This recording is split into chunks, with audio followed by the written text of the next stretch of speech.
Warning: the topics discussed in this video deal with many areas that may be sensitive in nature to some viewers. All content is copyright protected to Swords of St. Michael Lay Ministry and Father Fr.Ripperger PHD. To contact or support Father Fr.Ripperger at the Society of the Most Sorrowful Mother, www.dolorans.org. This information is presented for education purposes with the express intent to aid the viewer in understanding spiritual warfare based on Thomistic teachings, deliverance, current church practice, and the office of exorcism. Peace and good. Sister Farah, OFS, OSDE.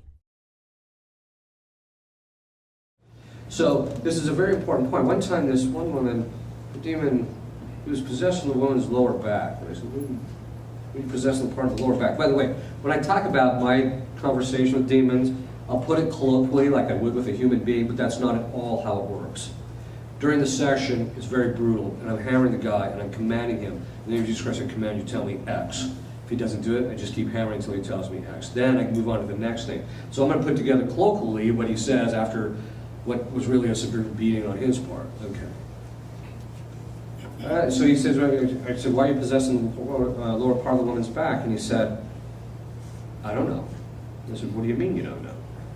And he says, when I entered, Christ restricted me to that part of her body. That's interesting.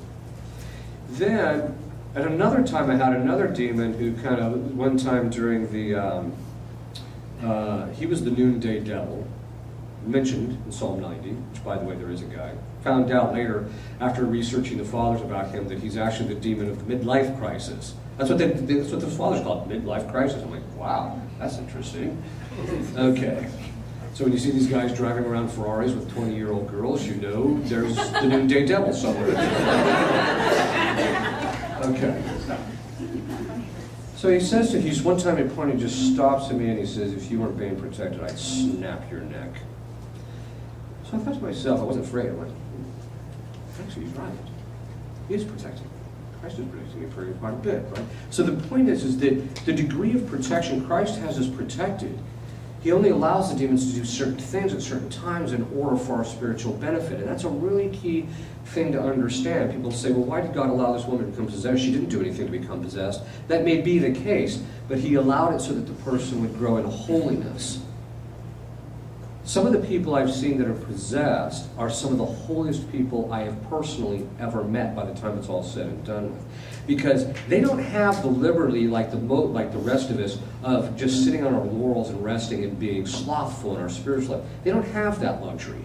If they're going to have any semblance of sanity and a moral and a normal life, they literally have to fight tooth and nail all the way out of the problem. So they just don't have that luxury. Okay.